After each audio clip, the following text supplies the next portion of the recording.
大家好，歡迎收睇今日嘅拉斯維加斯生活資訊站。今日主要新聞有：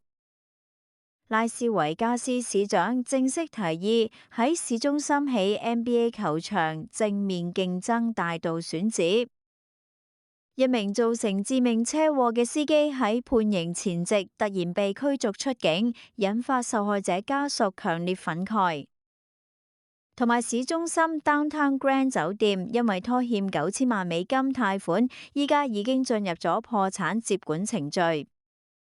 為咗俾我哋能夠持續為你提供最準確嘅拉斯維加斯在地資訊，請務必訂閱我哋嘅頻道，並點擊小鈴鐺，開啟通知。你嘅支持係我哋前進嘅動力。喺本地經濟與金融動態方面，位於市中心嘅 Downtown Grand 酒店因為拖欠高達9000萬美元嘅貸款，目前已經正式進入破產接管程序。呢間酒店嘅業主 CIM Group 原本計劃喺去年透過出售物業嚟償還債務，但最終未能夠達成。法院目前已經指派接管人負責尋找買家。根據內華達州統一商業房地產接管法，酒店喺出售期間會維持正常營運。另外，內華達州司法部長 Aaron Fall 今日發布影片，針對拉斯維加斯部分加油站高達每加侖5.19美元嘅油價提出批評，並指責前總統特朗普嘅能源政策導致成本上升。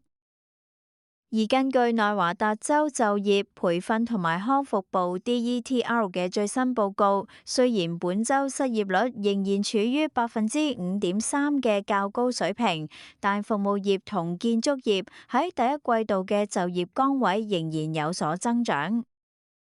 關於社區安全與司法爭議，一宗引發廣泛關注嘅刑事案件出現意外轉折，造成致命交通事故嘅司機 Giovanni Garcia 喺拉斯維加斯法庭判刑前夕，被美國移民與海關執法局 ICE 提前驅逐出境至危地馬拉 Guatemala。受害者家屬對此感到極度憤怒，質疑執法部門點解唔能夠等待最後嘅宣判。目前該案件已經陷入停滯。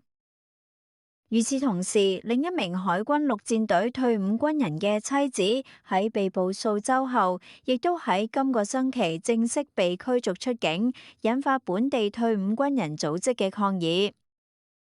喺校園安全方面，克拉克縣學區 CCSD 代課教師 Kimberly Ortega 因為涉嫌妨礙校警，調查一宗校園內部事件，目前已經喺拉斯維加斯被逮捕，並且接受調查。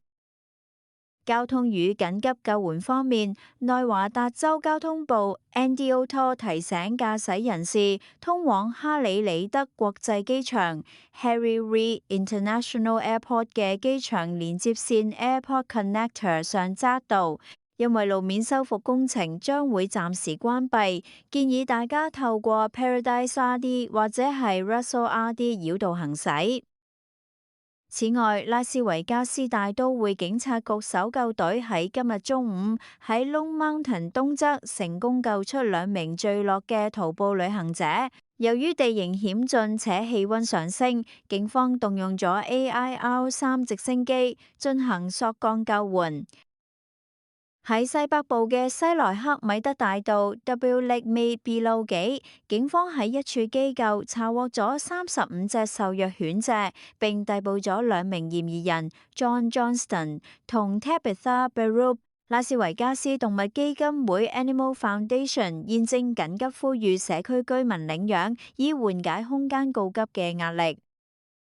體育與社區活動方面，拉斯維加斯市長 Shelley Berkeley 正式提議喺市中心建設 NBA 擴軍球隊嘅場館，潛在選址包括 The Plaza 酒店對面嘅停車場，以及世界市場中心 World Market Centre。市長強調，市中心具備交通便利，且避開拉斯維加斯大道 The Strip 擁堵嘅優勢。而喺 Downtown Summerlin，今日將會舉辦一場大型復活節彩蛋搜索活動，現場會贈送包括 Bruno Mars、拉斯維加斯駐場演出在內嘅演唱會門票。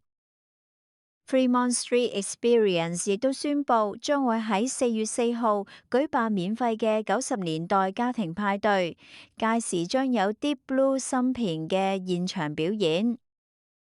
最後 ，Three Square 食物銀行目前正係發起專項募捐，旨在解決南內華達州面臨饑餓問題嘅兒童食物短缺問題。資訊掌握在手，生活無憂。如果你鍾意今日嘅內容，請按讚並分享俾身邊嘅朋友。有任何諗法或者係建議，歡迎喺下方評論區留言同我哋互動。我哋聽日再見。